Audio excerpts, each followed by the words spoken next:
हाँ?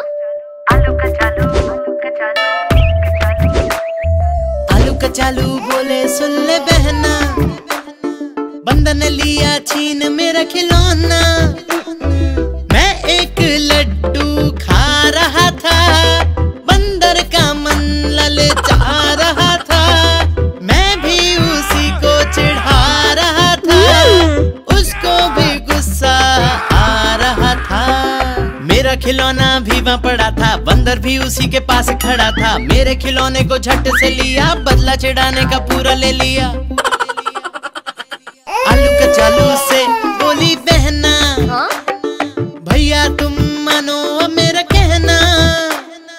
बंदर को प्यार से मनाना पड़ेगा, उसको लड्डू खिलाना पड़ेगा।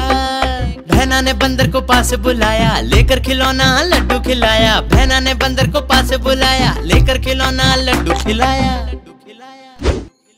आलू कचालू ने पाया खिलौना, बोले सबसे अच्छी मेरी बहना। आलू कचालू ने पाया खिलौना, बोले सबसे अच्छी मेरी